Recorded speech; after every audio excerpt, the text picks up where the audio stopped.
بسم اللہ الرحمن الرحیم۔ مسجد کی تعریف۔ مسجد ڈکشنری میں اس جگہ کو کہتے ہیں جہاں سجدہ کیا جائے۔ شریعت کی نگاہ میں مسجد ایسی زمین کا نام ہے جس کو کسی مسلمان نے یا چند مسلمانوں نے اس لیے وقف کر دیا ہو کہ اس میں اللہ کی خاص عبادت نماز فرض ادا کی جائے۔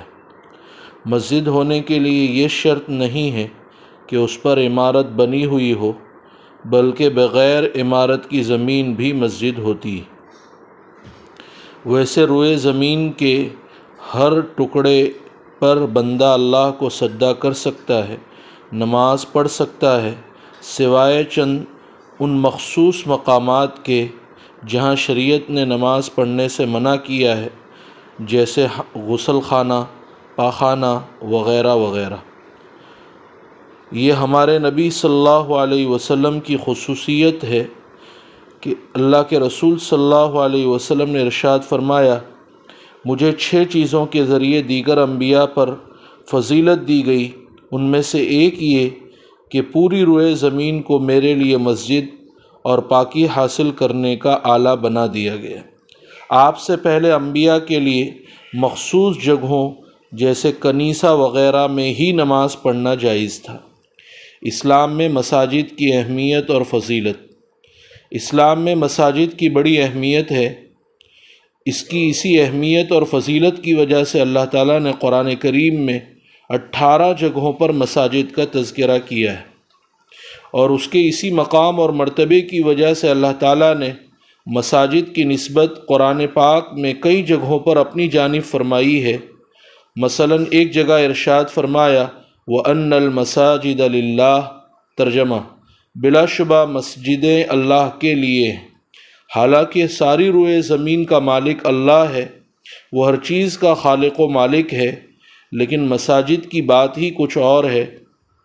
جیسے عبادت اللہ کے علاوہ کی نہیں ہو سکتی، اسی طرح مسجد خالص اللہ کی ملکیت ہے، اس میں کسی بھی شخص کو بطور ملکیت دخل گیری کرنے کا کوئی حق نہیں ہے۔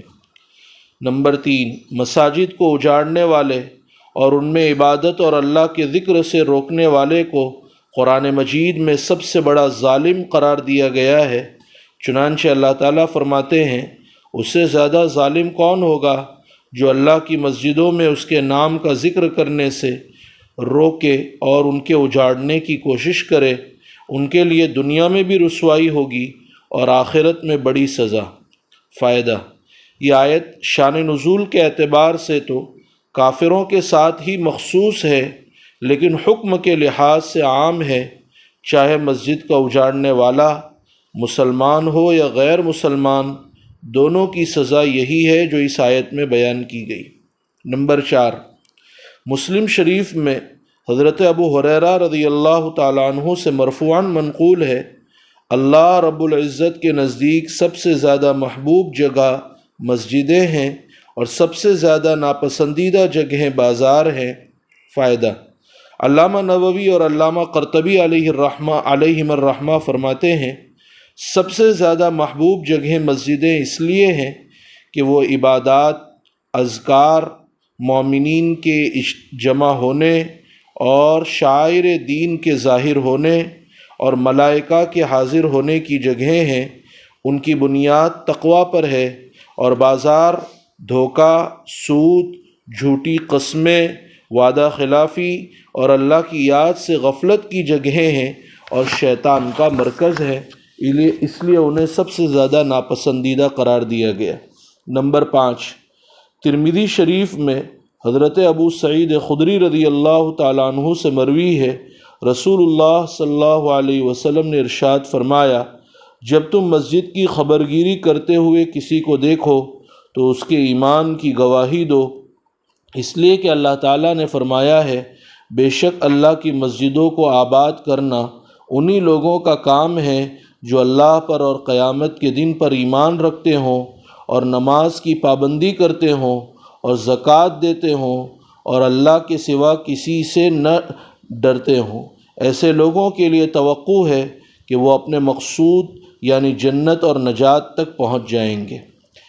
مساجد کی خبرگیری سے مراد ملا علی قاری فرماتے ہیں مسجد بنانا، اس کی ضروریات کا خیال رکھنا، مسجد میں نماز کی ادائیگی کے لیے پابندی سے آنا ہے۔ نمبر 6، بخاری مسلم میں حضرت ابو ہریرہ رضی اللہ تعالیٰ عنہ سے ایک حدیث میں مروی ہے، رسول اللہ صلی اللہ علیہ وسلم نے ارشاد فرمایا، 7 آدمیوں کو اللہ تعالیٰ اپنے سائے میں جگہ عنایت فرمائیں گے جس دن اس کے سائے کے علاوہ کوئی سایہ نہیں ہوگا۔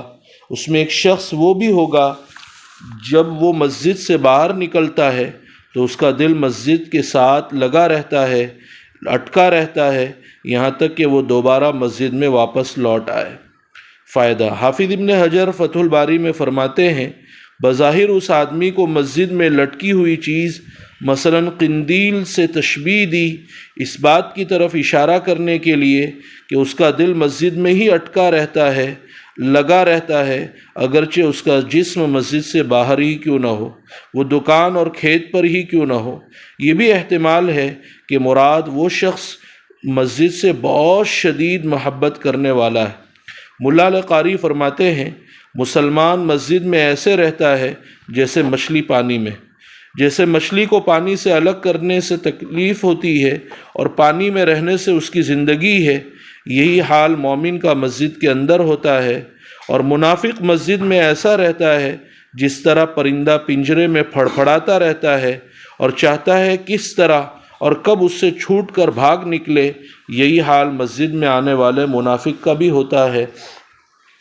حضرت تھانوی نور اللہ مرقدہ نے ایک شخص کا حال لکھا ہے کہ وہ مسجد کے پاس سے گزر رہا تھا، اس کا خادم ساتھ میں تھا، خادم نے اجازت چاہی کہ میں مسجد میں نماز پڑھ کر آ جاؤں، تو وہ نماز پڑھنے کے لیے چلا گیا، اس کا آقا باہر کھڑا رہا، نماز پڑھ کر سب لوگ نکل گئے، لیکن وہ خادم جس کا نام رمضانی تھا وہ باہر نہیں آ رہا تھا۔ اس نے دروازے پر کھڑے رہ کر چلایا، رمضانی باہر کیوں نہیں آتا؟ اس نے جواب دیا کہ مجھے آنے نہیں دیتا۔ اس نے پوچھا کون نہیں آنے دیتا؟ اس نے کہا جو تجھے اندر نہیں آنے دیتا وہ مجھے باہر نہیں آنے دیتا۔ ابو صدیق ازدی فرماتے تھے، مسجد میں بیٹھنے کی عادت ڈالو، کیونکہ مجھے یہ بات پہنچی ہے کہ مسجد انبیاء کرام علیہ السلام کے بیٹھنے کی جگہ تھی۔ ابو ادریس خولانی فرمایا کرتے تھے، مسجدوں میں بیٹھنے والے لوگ اللہ رب العزت کے نزدیک باعزت ہے۔ عطا ابن ابی یسار مسلسل 40 سال تک مسجد میں مقیم رہے تھے۔ مالک ابن دینار فرمایا کرتے تھے، اگر پیشاب پاخانے کی حاجت نہ ہوتی تو مسجد سے باہر کبھی نہ نکلتا، اور مجھے یہ بات پہنچی ہے کہ اللہ تبارک و تعالیٰ فرماتے ہیں، میں لوگوں پر عذاب نازل کرنے کا ارادہ کرتا ہوں، لیکن مسجدوں کو آباد کرنے والے، قرآن کی تلاوت کرنے والے اور مسلمانوں کے معصوم بچوں کو دیکھ کر اپنا عذاب روک لیتا ہوں۔ افسوس، آج مسلمانوں کے دل مسجد میں لگے رہنے کے بجائے بازاروں، سنیما گھروں، کلبوں اور کھیل کے میدانوں میں لگے ہوئے ہیں۔ آج کے مسلمان جسمانی طور پر تو نمازوں میں نظر آتے ہیں، مگر ان کا دل اپنے بال بچوں، کاروبار، تجارت، کھیتی باڑی اور کھیل کود کے میدان سے لگا ہوا ہوتا ہے۔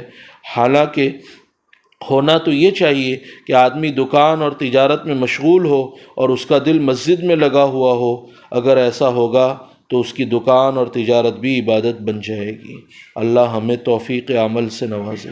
سبحان اللہ و بحمدہ، سبحانک اللہم و بحمدک، ونشہد ان لا الہ الا انت، نستغفرک و نتوب